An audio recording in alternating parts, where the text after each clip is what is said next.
Hey, what's going on, guys? Welcome back for another episode of Rants. This is episode 31, if I remember right. I am your host, Mudcat. We haven't done one of these in a while. It has been a while, a good while, since we've done a podcast, but we're back in the saddle. This is our, one for the year, so I'll see you guys next year after this one, but we're going to make it a good one. Podcast is underway. We're doing this live, guys. For those of you who aren't here, chat's talking about me in the background right now. I have them, minimized, but they can still see me and hear me hanging off of every fucking word I say.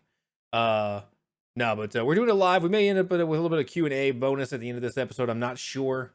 I don't even know how long this episode is going to be or where it's going to go. The places we can go, the things we can do. Let's get into it though. What's been going on? Actually, you know what? Let's not get into it. Let me backtrack here. What's been going on since the last episode of Rants? I don't really know. There's been a shitload of stuff going on actually. If you're not up in the streaming world, Ninja joined Mixer, Shroud joined Mixer, King Gathalion joined Mixer. The streaming world's in an upheaval. Courage JD went to YouTube. Content creators are getting bought left and right. The landscape is quickly changing, at least from my perspective.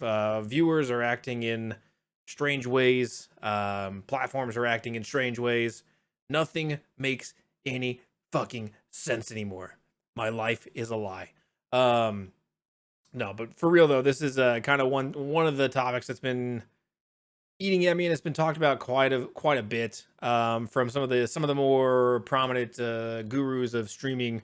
Right, you have your YouTubers and some of your streamers and some of your other podcasters that have been talking about this same issue a lot.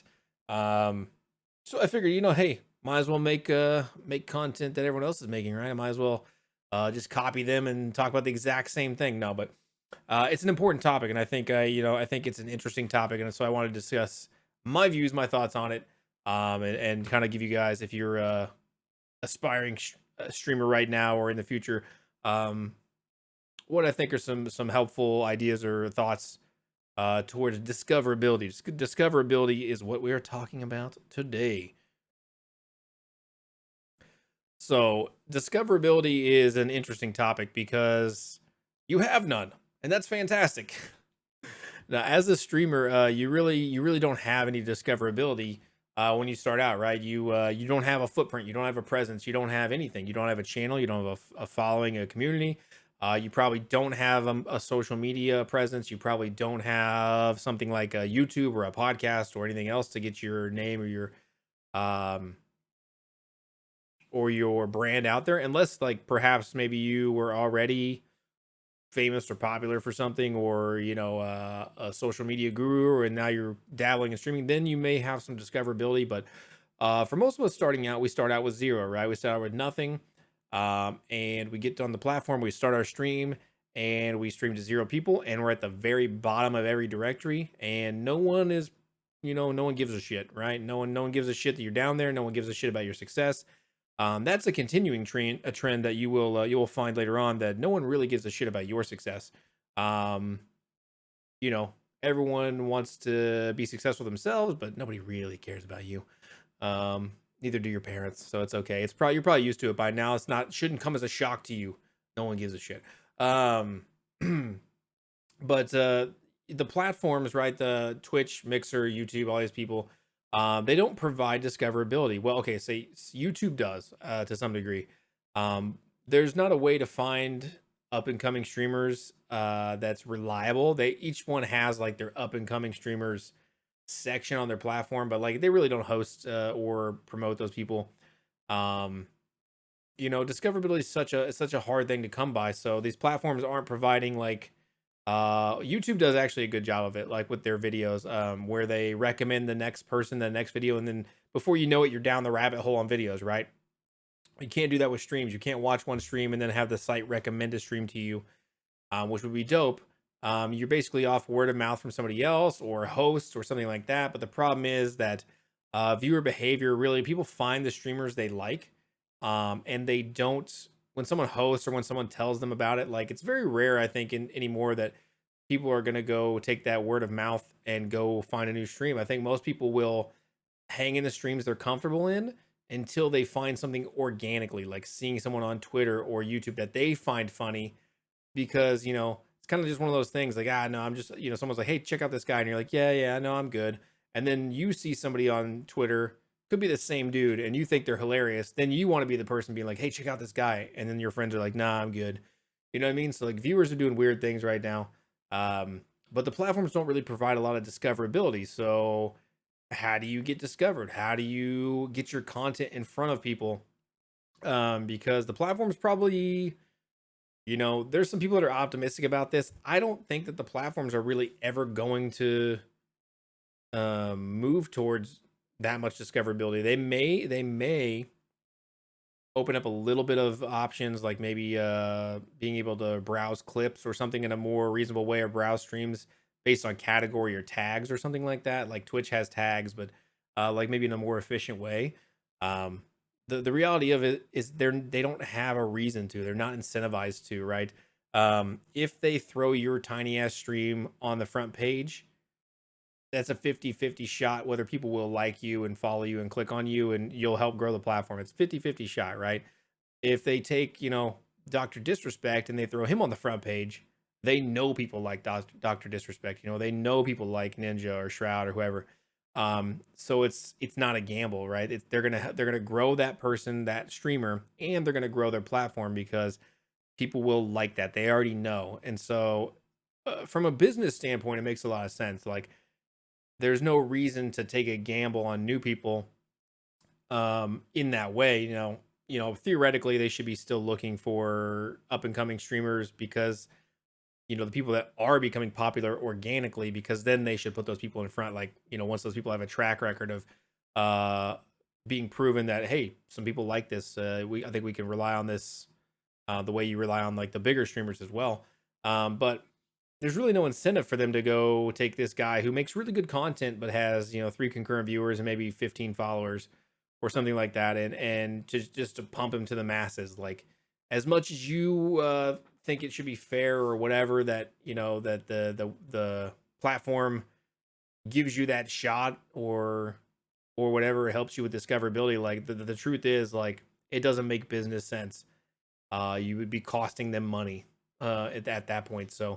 Um so so platforms aren't providing these discoverability opportunities as of yet. Maybe in the future that'd be cool, but not yet. And like I said earlier, audiences aren't transferring as much as they used to. Audiences are kind of sticking to their guns, right? Whoever their go-to streamer is, or their go-to 5 or 10 streamers. People aren't moving around a lot. Like, if you were in a directory, specifically right here on Mixer, like, it's hard to move your way up a directory, because people aren't like, they're clicking on the top few profiles and they're not really filtering down very much. They're just searching for a game, and they're just going with what's easy, and they're just picking what's at the top, right? Because compared to like the whole list of people, if they don't know who that content creator is, it makes no difference to them, right? They're just picking one, so they might as well just start at the top and pick at the top. And I do the same thing, and I think everyone does the same thing. And so there's like, you know, audiences aren't transferring. Even look at the examples I mentioned earlier: Ninja, Shroud, King of Thalion, coming to Mixer. Those guys have done a good job about hosting their communities onto one person, right? But what happens after that host, right? You see like a Ninja host somebody else, right? That person gets a huge boost for that day. The next day, numbers are probably right back to close to where they were. But even further into that, like Ninja hosts, or Shroud, or King of Thalion hosts somebody like that in the directory, that person gets that boost, right? And over the course of that day, that those numbers slide off. And what happens when that person goes to host the next person down the line? Probably all the original viewership from whoever hosted originally is probably gone or lurking. They're probably not actively there. Viewership's just not trickling down the way it used to, because audiences default to either the streamer they like got off, so they get off, or they are defaulting to they got off, so I'm gonna go watch something I know I like. They may hang out for a while and say, hey, this is cool, nice to meet a new person, and then bounce back to what's comfortable. And again, I think we all do that. So there's this big issue of just discoverability. Like, how do you grow an audience when people are acting that way, right? When viewers are acting that way and they're sticking to their guns on what they like, and the platform doesn't provide you the biggest discoverability, um, what do you do? You know, like what the fuck do you do? Right? How do you grow? How do you go from having no followers to having hundreds of followers, right? Um, and it's a growing question, and pretty much resoundingly the answer that I've been hearing on social media, other places, has been to branch out, right? To make yourself as discoverable as possible. Mostly the advice is, you know, grow your social media and get on YouTube. YouTube's the big one right now. Everybody's saying, you know, you need to be making a YouTube. You need to be making a YouTube. You need to be uploading YouTube once a week. Start growing your YouTube community. You need to build a community somewhere else and bring it to wherever you want to go. Like if you want to stream on Mixer, you need to go build your YouTube community, build your Twitter community, build your Instagram community, or whatever, wherever you're gonna like plant your flag, and bring that in somewhere else. And the big one right now actually is TikTok. TikTok has been around for a while, but I guess streamers are just now realizing it, that it's a thing, because it's been around for, you know, months and months and months and months. But people are now taking advantage of it, growing a huge audience on TikTok, and then transferring that to Mixer, Twitch, wherever. The same can be said of YouTube, because it's easier to find people on YouTube, right? If you make videos, let's say these podcasts, right? Let's say I make stream advice videos or stream help videos, right? And I make like 10-minute videos, which are probably more palatable for the average viewer. And I boil these things down, and I start putting these things on the page, blah blah blah blah blah. Then, you know, everybody who is interested in that, and everybody who wants to, or who, you know, likes my advice and likes what I have to say about streaming, and like kind of likes the style of how I present things, you know, may come from that YouTube. They may be watching like Ashley Christ, or they may be watching um you know, Harris Heller or somebody, or they may be listening to Professor Broman's podcast, and maybe they get recommended in my podcast based on similar tags or something like that. Or um you know, because YouTube has that discoverability where, oh, if you like this, you know, this is similar. And so that logic tracks that you want to build an audience outside and bring them in. I still think there's room to grow on platforms themselves. Um, but I think there's a big caveat to that here, and it's that you have to be very competitive, right? So how do you grow then? How do you get this? Like, okay, so I think in addition to YouTube, social media, kind of the giving advice, I think it doesn't hurt as a new streamer to branch out to multiple platforms, to restream it. At this point, you know, in the past I've said restreaming is maybe not the best idea. It still may not be.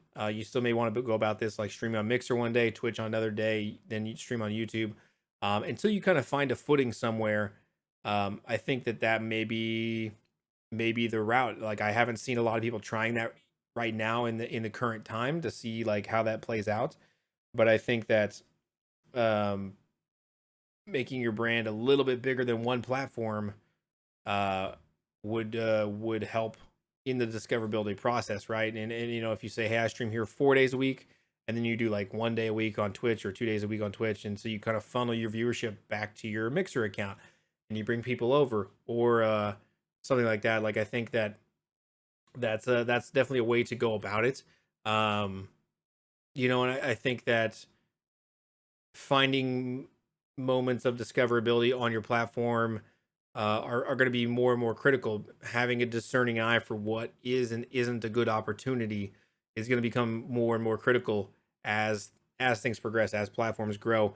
Um, you know, we'll go back to when I was growing as a streamer before I was partnered.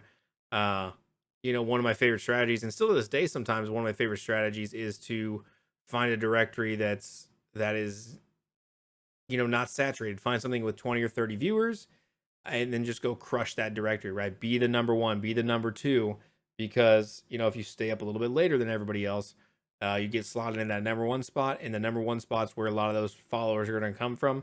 I did that a lot with For Honor coming up. I did that a lot with Overwatch. Originally, I did that a lot with um, even like Halo and stuff, because nobody was playing Halo at the time on the platform, because it was an older game. Halo 5. So like, but picking your moments. Again, I did the same thing when I knew a little bit ahead of time that Mixer was going to be doing um, this Sea of Thieves, what do you call it? The loots, right? I spent several months leading up to that playing nothing but Sea of Thieves for like an entire month. I played nothing but Sea of Thieves every day, day in, day out. So when that opportunity arose, and then I streamed 12 hours those days, and that equaled thousands of followers and a lot of discoverability for me, and um, some other opportunities that came along the line. So I think going outside of the platform is a great solution. And I think that we're in a time where just streaming on the platform and hoping to grow on the platform is not enough anymore. You have to be, and this is not new. I've said this, in the podcast how many times now, that you need to be on social media. You need to be growing your Twitter, your Instagram. You need to be building your digital footprint. Um, but it's even more important now to throw in YouTube as well. Like, not just to like be heard out there, but also to find other audiences, to build your audience outside of the platform and then bring them to the platform. So it's becoming more and more critical that you do that. Whereas before, it's just kind of a good practice that you kind of grow your brand. Now it's becoming critical to the fact that you may not be growing as a streamer if you don't do these things at all. And it's a lot of work, right? Editing YouTube videos, on top of doing social media and making clips and posting video and being involved in all these conversations on social media. It's a lot of fucking work. Um, and that's where you're going to see a lot of people get separated right now, right? The people that really want to succeed and the people that really don't. They think they want to succeed. You're going to see those guys get separated out, because people that want to succeed will go the extra lengths to do those things, and people that, just kind of want to succeed, will probably not do those because they're hard and they take a lot of time and they take a lot of effort, and maybe you're not perfect about it, but you need to be working towards trying to do as many of those things as you possibly can. Check as many boxes as you can. Um, and but I think still, I think it's common advice that you need to be growing off the platform, and everybody's saying that, right? Go off, and then bring them back. Like, that's the advice. That's what everybody wants you to do. That's what if you watch these YouTube videos and you listen to the podcast, that's what everybody's saying. Um, but I feel like uh, a part of that shifts the responsibility, shifts the blame, that it's all the platform, it's all the way viewers are behaving. I mean, you can't get me wrong, the platform not having discoverability, viewers behaving differently than they used to behave. These are big factors. They definitely have a play in the scenarios.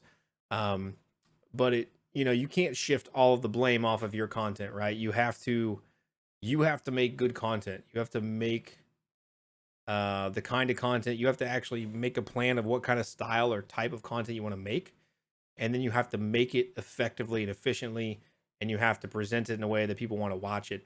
um whether that's on multiple platforms or on one platform. So I think people will skip over that. They just say, oh shit, I'm not growing, let me go start a YouTube channel, let me go spam Twitter, let me go do this and this and this.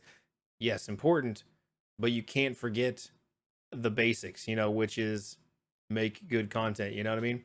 Um, make your own discovery, right? If you are not being discovered on the platform, part of that might be because, again, you're playing the wrong games. Um, you're playing the wrong stuff. Like, you're not picking the right games at the right time. Like I said, pick this game and that game at different times. When I played For Honor and Overwatch and all this other stuff, um, like maybe you're picking the wrong games. Maybe you're playing the wrong thing. Um,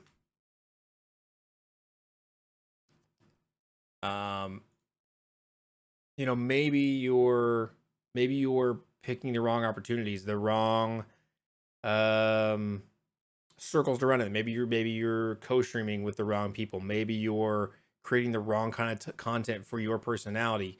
Um, there's all these things that you could be looking into.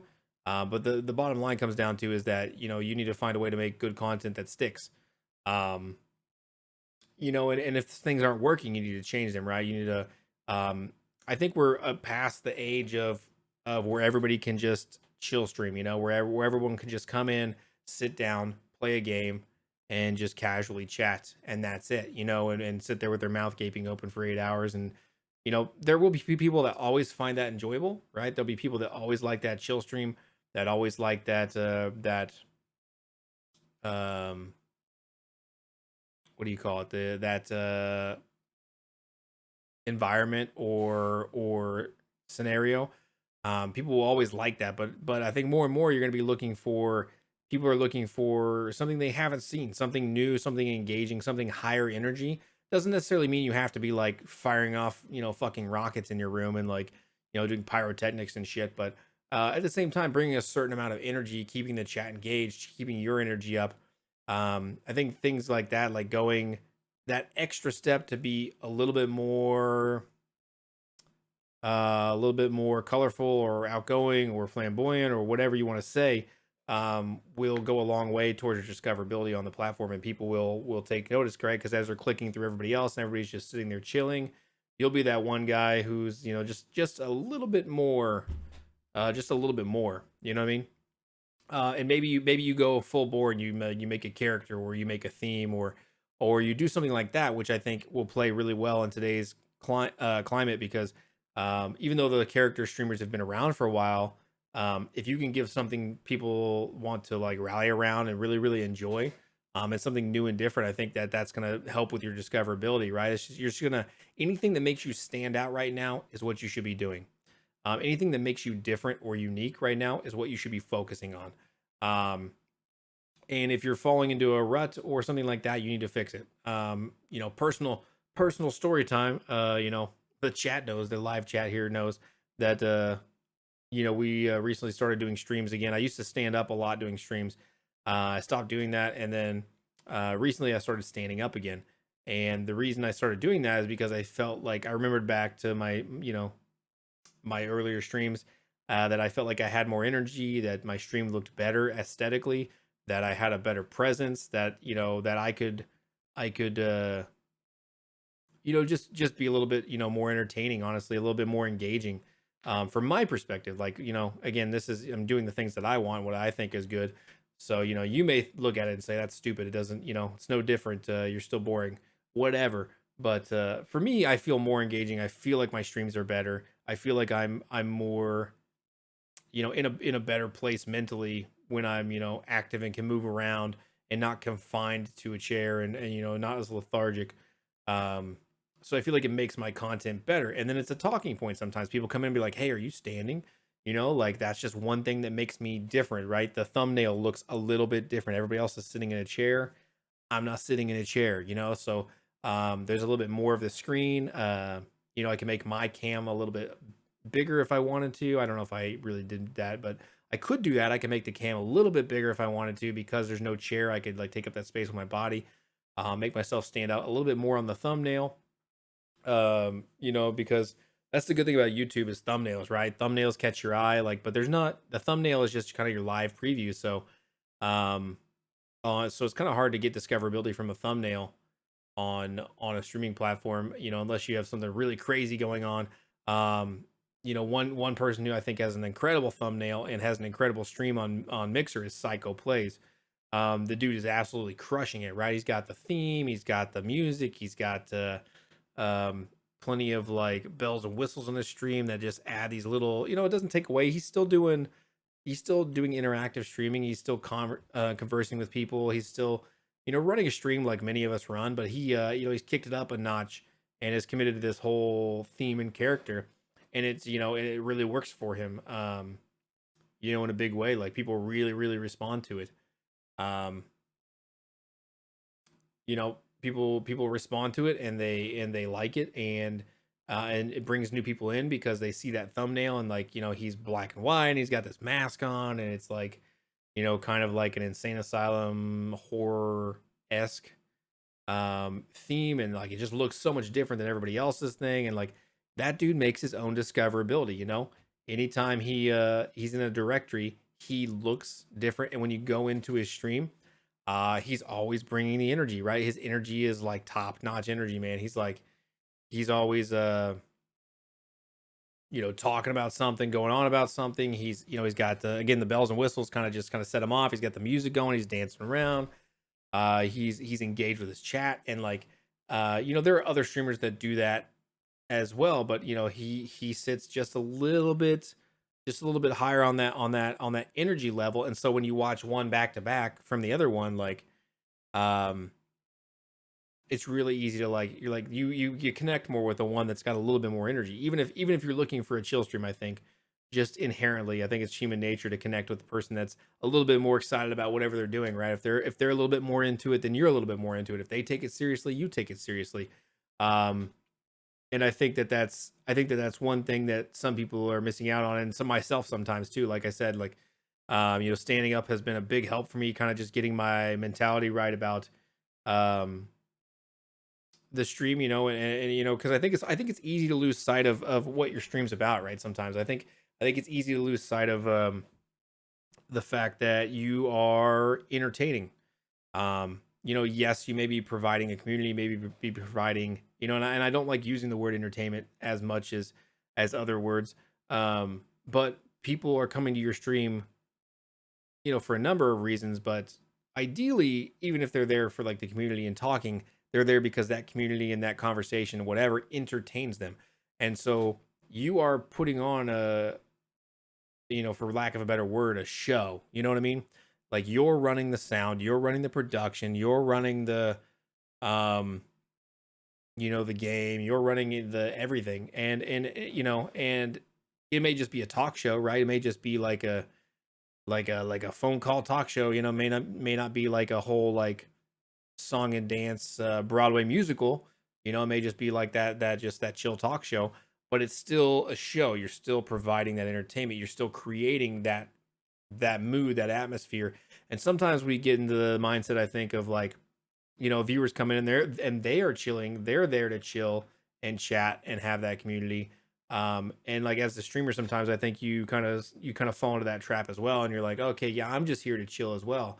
And so you sit back and you chill, and you're chilling and they're chilling, except for the fact that you're not supposed to be chilling. You know what I mean? Like, you're supposed to be providing the chill, providing the environment. Um, they can chill, they can lurk and not say anything all night. You cannot lurk and say anything all night. You have to talk. You have to speak. You have to keep things moving. Even if no one's talking to you and they just want to chill and they like the environment you're putting out, you have to be the one continuing to talk, continuing to come up with things to say, continuing to come up with things to do on the stream, and like, because you are, again, you're the one producing this thing. You're creating content. We're going to talk about that next time. I think next time we're going to talk about what is content, because that's a very interesting topic to me. Um, but we won't go down that rabbit hole just yet. But so you have to produce this thing, and the better your production, the better your discoverability, right? Even if the platform's not providing it, even if viewership is low for the time or is being weird, like, you can't discount the fact that some of this is on your shoulders, and that to a certain degree, if viewer trends change over time, and they may shift back, and platforms may provide other discoverability. It's up to you to be ready for that, right? If tomorrow Mixer puts in a thing where everybody can search clips based on type, um, are you going to be ready? If your content sucks, then you're not going to be ready, right? You're not going to be ready to take advantage of the opportunities that you're provided. And we've talked about that on the podcast before, like, preparing, preparing, preparing. That way, when you get lucky or you get something like that, you take advantage of that and you can run with it. Um, if you're not preparing now and you're not making good content, then, like, and trying to do everything in your power to make your discoverability as best it can be, then when you actually get some real discoverability later on, whether your YouTube hits, whether your Twitter hits, whether your whatever you're doing outside hits, um, you're not gonna be ready for it. If someone dumps a huge host in your lap or whatever, like, you're not gonna be ready to fully take advantage of that, to like bring the energy you need, to bring the production value you need, to bring the conversation you need, or the gameplay or whatever, like, whatever it is. Um, so I think in a lot of ways, yes, there are trends right now that are shifting discoverability away from platforms, and I don't think that's any secret. Like I said, people have been talking about it. All the big wigs on Twitter are hammering discoverability, discoverability, discoverability. Um, But again, it can't be overstated that you also are a factor in discoverability, and you also have a hand to play in your own discoverability based on how good your content is. The better content you make, the better your chances of discovery are, right? Um, at the very least, it can't hurt, right? Making really good content can't hurt. Um, because you'd rather people come in and say, "Hey man, you should be famous," right? Rather than hear them say, "Hey man, I can see why you don't have viewers." You know what I mean? Like, you would rather them say one of those things than the other. Um, and again, so I think take another look at how your stream looks. Take a look at how you look and how you act on stream.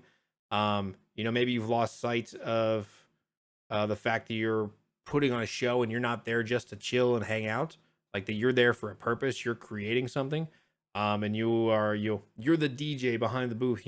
Pushing all the knobs and buttons and flipping the switches, and so you need to be acting like that, like you're running a production. You know what I mean? Like, um, and again, like depending on their style and everything, that looks different for everybody. And but I feel like the concept is there that you need to be you know engaging. And if you can't do that, or um you don't want to do that, then maybe it's time to be like, yeah, you know what, this is way too much work. This is not for me. Let the next guy worry about discoverability and all that, and I'm gonna hang it up. Like maybe that's your route. I don't know. um I feel like if you should try it, if you can, and if you enjoy content creation, you should try to give it your best shot, and give yourself the best shot to succeed. But at the end of the day, if it's not for you, it's not for you, and that there's nothing wrong with saying that. Because in the end, like, some people can't create discoverability for themselves because they don't have the tools. They don't have the natural skill, the talent. They don't know how, or unwilling to work on the things to improve that they need to improve to get to that point. Um, you know, they don't know how to handle an audience. They don't know how to play a game and read chat at the same time. They don't know how to manage the technology. There are certain hurdles,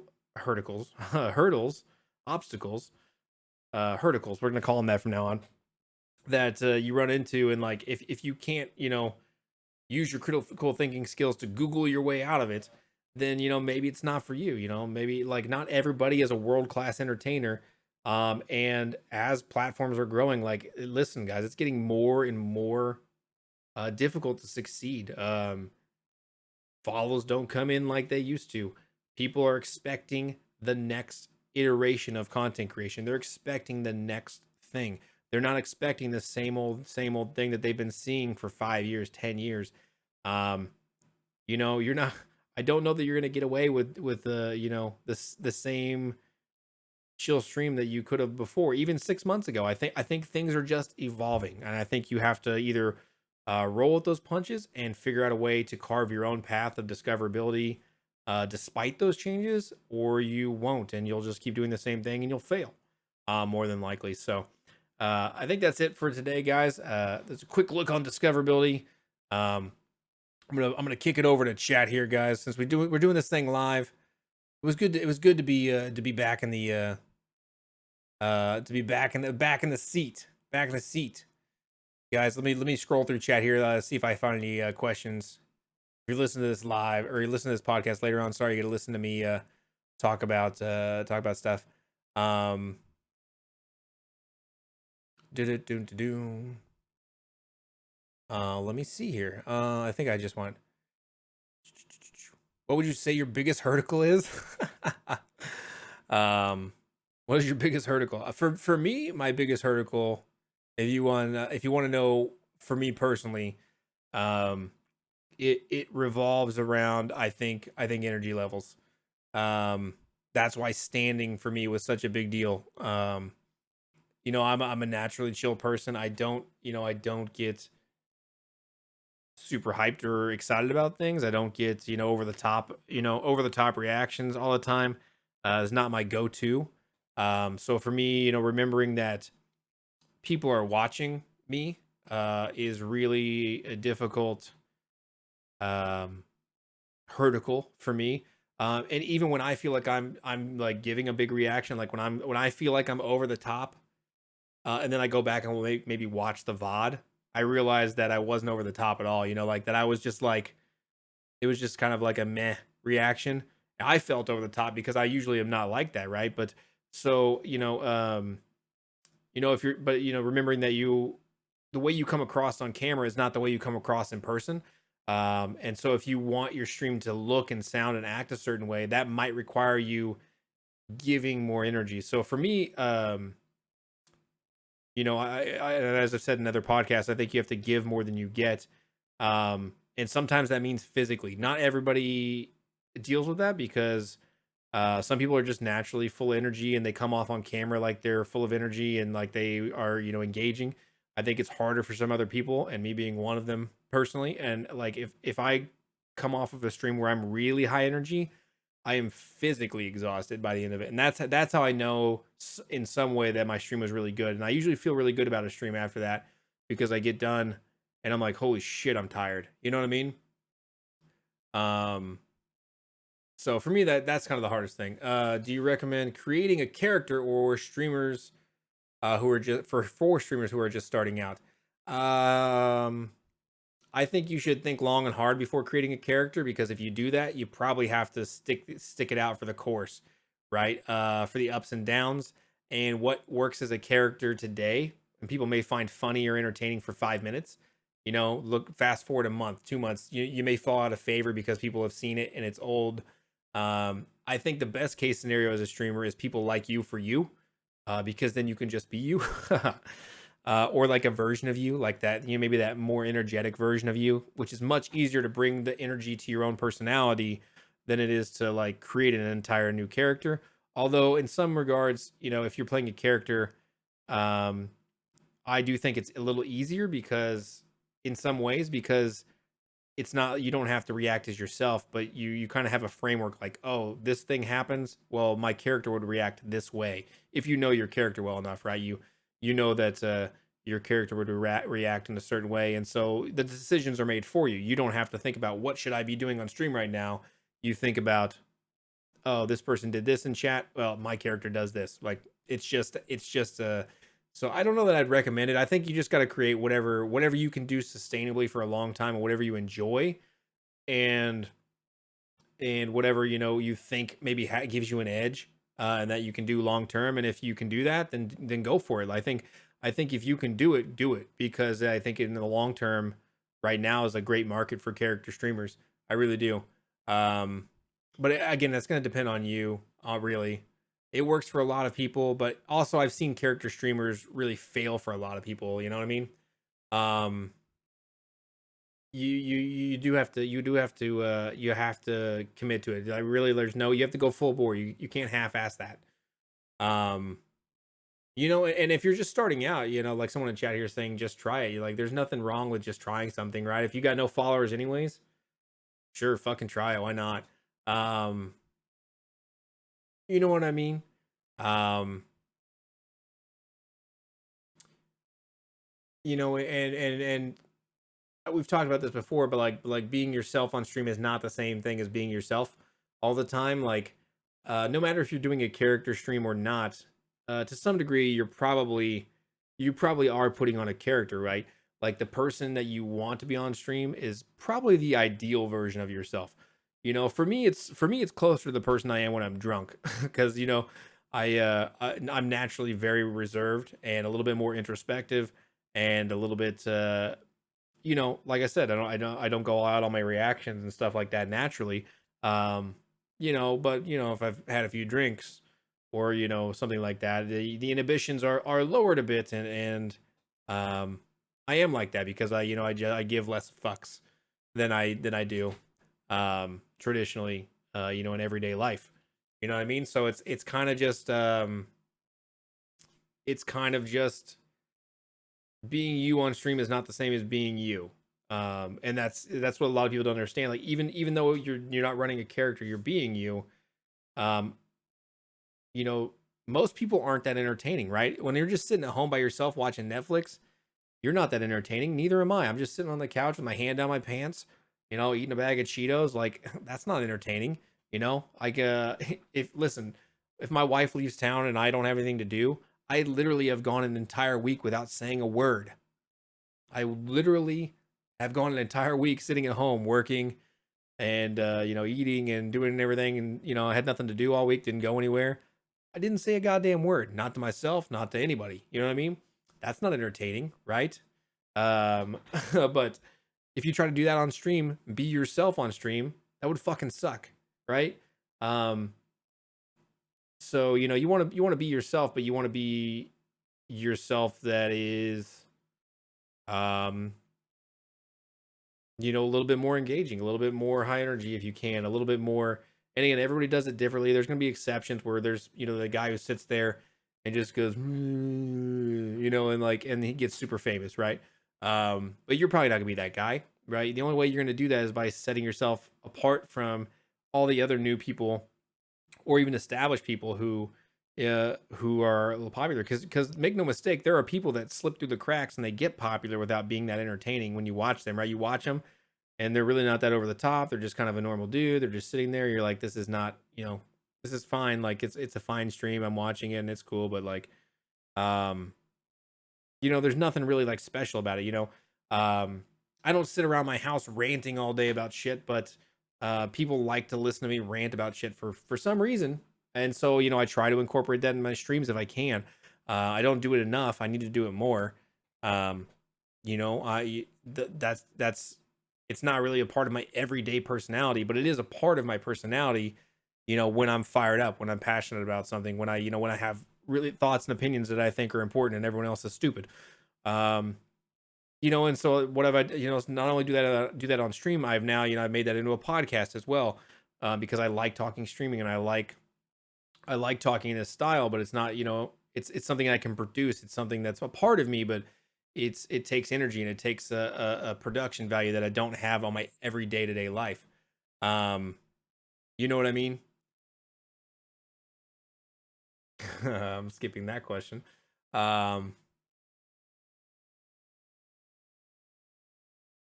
I used to be reacting when I was younger, but so much calmer now. And I think part of it's games haven't surprised me or blown me away in a long time.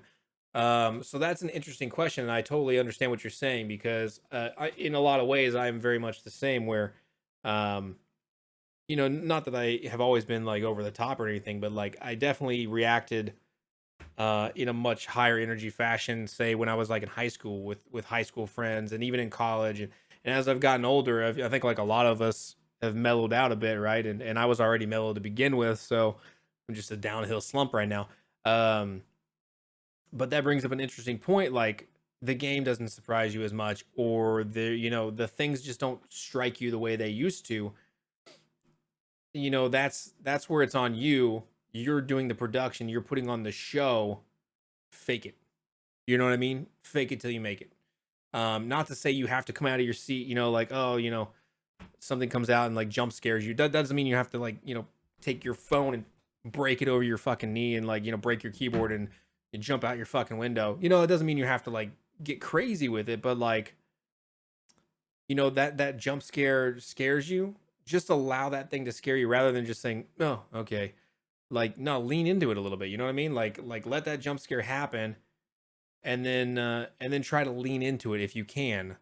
It's not being genuine, but it's not being disingenuous either. You know what I mean? Like, yes, you were jump scared, and maybe normally if you were sitting by yourself, you'd be like, no, that okay, fuck you, or whatever. Uh, you may react in a smaller way, but um, you know when uh when that happens, if like if you're in a replay of a game and you know what's coming, that's different. I'm not talking about planning it.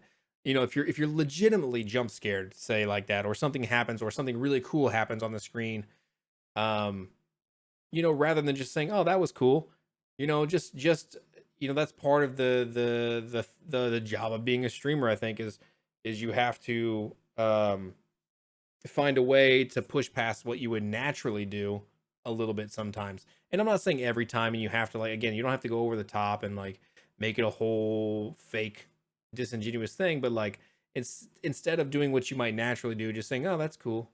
You know, maybe make that a point of conversation, like lean into it, say what parts of that you think are cool, why you think it's cool.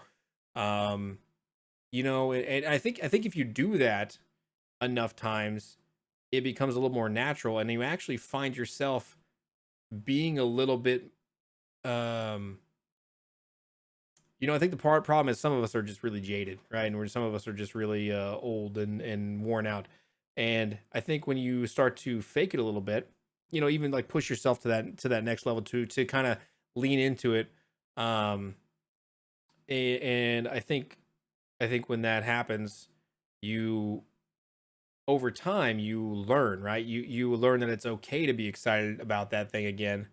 Um,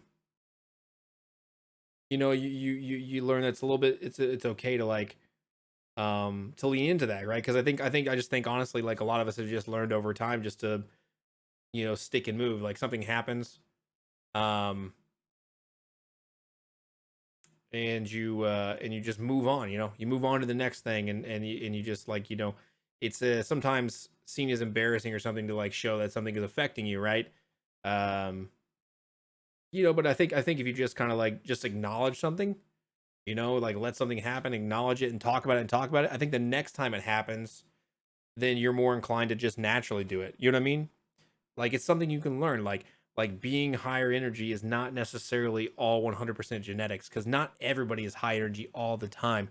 And I think you'd be surprised at some of the streamers you watch that are in their personal lives very low energy. And like I said, like there are times when I know I've had a really good stream. Like the other night, when the first day I stood up, like I was, for a few weeks I'd mentally been in a weird spot, with like dealing with some stuff mentally where I wasn't feeling great, to be honest. I wasn't feeling great mentally.